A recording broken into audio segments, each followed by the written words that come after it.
Watershed development project चल रहा है और Indo German watershed development project 2010 से यहाँ पे शुरू हुआ। FIP फेज इसमें पूरा हुआ और अभी इसमें जो सॉइल कंजर्वेशन के काम हुए और डाइवर्सिफिकेशन के जो काम हुए उसमें काफ़ी कुछ जो असर आया है उसके बारे में हम यहाँ पे थोड़ा सा जानने की कोशिश करेंगे। और उसी के तहत एक किसानों ने यहाँ पे गवार की खेती की है और मूंगफली की खेती की है। तो मूंगफली की खेती और गवार की खेती में कैसे इनका बदलाव आया है, किसान के साथ हम बात करके थोड़ा सा पूछने की कोशिश करेंगे, जानने की कोशिश करेंगे। ये किसान हैं, यहाँ के बिलपुर के हैं। આપનું શું નામ છે? મારું નામ છે રાઠવા ઇલેશભાઈ વીરસિંહભાઈ. અચ્છા, આપની પાસે આ પાણી માટે કયો સાધન છે? પાણી માટે અમારે બોર છે અને મોટર સાથે. આ વોટરશેડની કામગીરીથી આપણા બોર પર કે પાણી ઉપર એટલે એમાં જે પાણી છે એમાં શું ફેર પડ્યો? એ પારા એવું બધું આ ખેતરોમાં જે લેવલિંગ એવું બધું કર્યું એનાથી અમારે એમ પાણી કૂવામાં એ થોડું એમ પાણી વધ્યું પાણી. આ જે ગવારની ખેતી આપણે શરૂ કરી એ કેટલાક સમયથી આપણે શરૂ કરી? 2-3 વર્ષથી અમે કરીએ અને આ એ જે આ ગવાર કર્યા એ 2 મહિના આગળ એનું વાવેતર કર્યું. કેટલા વર્ષથી આપણે આ ચાલી રહ્યો છે ગવારનું આવે? 2-3 વર્ષ થઈ ગયા. એનાથી તમને કેટલો આવક મળી રહી છે? કેવી રીતે તમે લઈ જાઓ છો, ક્યાં લઈ જાઓ છો? અમે ગવાર વીણીને આ વડોદરા લઈ ગયા માર્કેટમાં. અચ્છા, રોજે રોજે લઈ જાઓ છો? 2-3 દિવસે. 3 દિવસ. એટલે વચ્ચે એક દિવસ ગેપ રહે? હા, એક દિવસ છોડીને પછી એક દિવસ ગેપ રહે. એને કેવી રીતે તમે એ કરો છો કે ભાઈ આજે ગેપ રહેશે અને કાલે રહેશે? એટલે આખા ખેતરની લઈ જાઓ છો? ના, આખા ખેતરની નહીં, અડધા. એટલે અડધા ખેતરની આજે ભેગી કરી અને એના પછી ગેપ રાખ્યો અને બીજા દિવસે બીજા અડધા ખેતરની લઈ જાઓ. એટલે ત્રીજા દિવસે ફરીથી આજે પહેલા દાડે તોડેલી એમાં ફરી મળી જાય આપણને? કેટલો ઉતારો આવે અંદાજે? એમાં અડધી અમે વેચીએ એટલે એમાં 5 થી 6 મણ મળે. 5 થી 6 મણ. એટલે આખા ખેતરની એક હાથે ઉતારી હોય તો આપણે 12 મણ જેવું 10-12 મણ એવું થઈ જાય. એટલે ત્યાં વેચાણ કેવી રીતે કરો છો? વેચાણ હવે માર્કેટમાં લઈ ગઈ એટલે દુકાન પર આપણી ગવાર ઉતારે અને પછી દલાલ લોકો હોય એ ભાવ પાડે. ક્યાં લઈ જાઓ છો? વડોદરા આપણે સયાજી માર્કેટમાં. APMC એટલે ખેતીવાડી માર્કેટ. ખેતીવાડી માર્કેટ. આજે બીજો મને એક જાણવા મળે કે આ તમે ભાગીદારીમાં કરો છો. આ કેવી રીતે તમારા મગજમાં આવ્યો કે ભાઈ આપણે આ ભાગીદારીમાં આવું કંઈક કરીએ? ભાગીદારીમાં એટલે બધું વાવેતર અમારે. તમારો ભાગીદાર કોણ છે? આ ભાગીદાર છે? હા, ભાગીદાર. શું નામ છે આપનું? આ ભાગીદારીનો કેવી રીતે વિચાર આવ્યો આપને? વિચાર અમારે કે આ બધું મકે છે, આ મંગળી છે, એવું બધું બીજા ખેતરોમાં બધું વાવેતર કરી દીધેલું એટલે હાવ ઉનાળાની અંદર આમ ખાલી એમ કીધું એ પાક નીકળી ગયો અને આને વાર લાગે આ મગફળીનું એટલે આમ નવરા શું કરીએ અમે એટલે કપાસનું ખેતર હતું એને કાઢીને પછી અમે ગવાર કર્યા.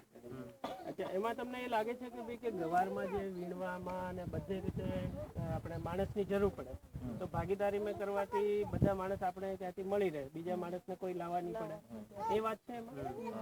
એવું લાગે છે? એવું 2-3 કટાક લેવાના થાય છે, લઈ લઈએ. 2-3 મજૂર બી અને બંને પરિવારમાં એમાં સરખી એક આવકનો સાધન બી મળી જાય. તમે બેન ખુશ છો? તમે આ ખેતીથી તમારે લાગે છે કે ભાઈ કે ખુશહાલી છે, સારું છે? માની લો કે આની બદલે મકાઈ હોત તો મકાઈ લેવા આવું નહીં હાલ રહ્યું હે ને? રોકડીયો પાક છે ને, એટલે હંમેશા જેની પાસે ઓછી જમીન હોય એમને રોકડિયા પાક ઉપર જવું જોઈએ ને. પછી આપણે ખાવા માટે મકાઈ તો ખરીદી બજારમાં, ચોમાસામાં ઉગાવી તો રોકડિયો પાક તો બહુ સારો છે, જેથી આપણે છોકરાઓને ભણાવવા માટે આ બધા માટે આપી શકીએ. અત્યારે એનો ભાવ શું મળી રહે છે? આનો હમણાં અત્યારે ગઈકાલનો ભાવ છે 800 રૂપિયાનો ભાવ છે અને એનાથી આગળ 1000 1250 ની આજુબાજુ મળ્યો 20 કિલો હા 20 કિલો ઓકે બહુ અચ્છા તો તમારી પાસે અત્યારે મગફળી અને ગુવાર બે છે હે ને આ વોટરશેડને લીધે ફાયદો થયો તો દરેક ગામમાં વોટરશેડ હોય તો ઘણો ફાયદો થાય આવી રીતે અધિકારી આવે કંઈક સમજાવે કંઈક નવી હવે ટપકની વાત કરી કરશો ડ્રીપ ઇરિગેશન ટપક કરાવી દેશું હે ને બધી વ્યવસ્થા હા બહુ સારી તમને આ ડ્રીપ વિશે જે વાત કરી તમને કેવું લાગ્યું? સારું કરવો જોઈએ? કરવું જોઈએ તો તમે તૈયાર છો કરવા માટે? તૈયાર પણ પહેલા અમારે જે બીજા ખેતર છે એને લેવલિંગ કરાવવું પડે પહેલું ડ્રીપ કરવા માટે નહીં. એમાં કોઈ લેવલિંગની જરૂર નહીં. એક તો હા. ગમેલો ઢાર હોય તે હા, હવે આ ખેતરમાં લગાવવો હોય તો અહીંયા એક પાઇપ નાખવામાં આવે જેની અંદર એ બી 3 ફૂટ નીચે હોય તો આપણે ખેતી આપણે હળ ચલાવવામાં કે કોઈ કે એ રીતે કોઈ તકલીફ ના પડે અને એમાંથી જે પાઇપો નીકળેલી હોય એમાં આપણે પાઇપો જોડીને એ ટપક ટીપેથી છોડને પાડી દઈએ.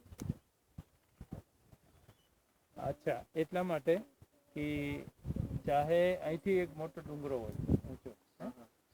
હવે અહીંયા પાણી છોડ્યું અને ડુંગરામાં છોડ્યું ટપક તો પણ અહીંયાથી કૂ પડે ત્યારે જ ત્યાં પડે લેવલની કોઈ લેવલની જરૂર જ્યાં હોય ત્યાં વિચારી શકાય અને તમારે જે પાક હોય એ નિર્ણય લઈ લેવો પડે એમાં તમે કોબી ફ્લાવર મકાઈ જે ઉગાવો એ ઉગાવો શાકભાજી હે ને અને સાવ ઓછા પાણી અને એમાં વાલ તો હવે એ સમય છે હવે તમે તમારી જેવા બેન ચોમાસામાં તમે શું ખેતી કરો મકાઈ ને કે બીજું કઈ કપાસ તુવેર